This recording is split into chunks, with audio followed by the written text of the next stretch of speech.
नमस्कार। कहानी संसार में लीजिए सुनिए हिंदी के प्रसिद्ध व्यंग्यकार हरिशंकर परसाई का लिखा व्यंग खेती।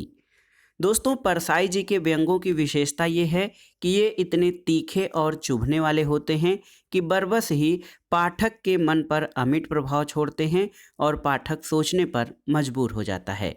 खेती नामक व्यंग में उन्होंने दर्शाया है कि किस प्रकार से कागजों पर ही खेती और उत्पादन तक का ब्यौरा विभागों के पास उपलब्ध है, लेकिन वास्तव में कोई खेती हुई ही नहीं। तो आइए शुरू करते हैं।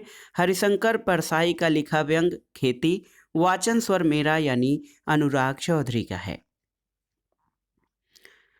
सरकार ने घोषणा की कि हम अधिक अन्न पैदा करेंगे और 1 साल में खाद्य में आत्मनिर्भर हो जाएंगे। दूसरे दिन कागज के कारखानों को 10 लाख एकड़ कागज का आर्डर दे दिया गया। जब कागज आ गया तो उसकी फाइलें बना दी गईं। प्रधानमंत्री के सचिवालय से फाइल खाद्य विभाग को भेजी गई। खाद्य विभाग ने उस पर लिख दिया कि इस फाइल से कितना अनाज पैदा होना है और अर्थ विभाग को भेज दिया। अर्थ विभाग में फाइल के साथ नोट नत्थी किए गए और उसे कृषि विभाग को भेज दिया गया। कृषि विभाग में उसमें बीज और खाद डाल दिए गए और उसे बिजली विभाग को भेज दिया।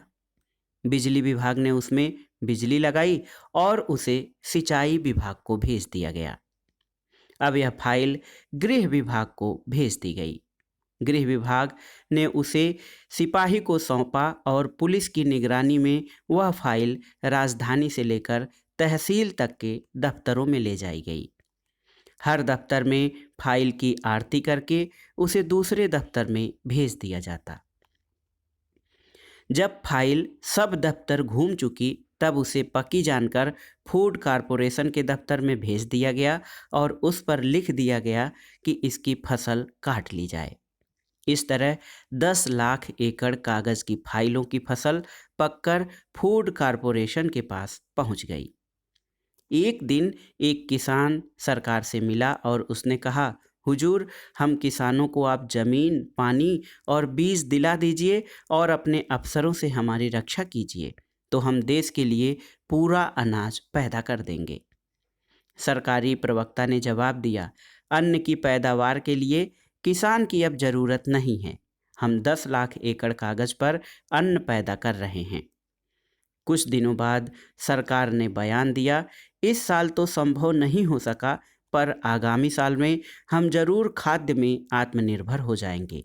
और उसी दिन 20 लाख एकड़ कागज का आर्डर और दे दिया गया। तो दोस्तों, ये था अत्यंत तीखा और चुभता हुआ हरिशंकर परसाई का लिखा हुआ व्यंग खेती। ये व्यंग आपको कैसा लगा हमें कमेंट बॉक्स में ज़रूर बताइएगा। और जिस भी कहानी को या व्यंग को या किसी भी रचना को आप सुनना चाहते हैं हमारे चैनल पर, उसके लिए हमें कमेंट बॉक्स में ज़रूर लिखिएगा। हम कोशिश करेंगे कि आप जिस विषय पर सुनना चाहते हैं उस पर हम वीडियो बनाएं।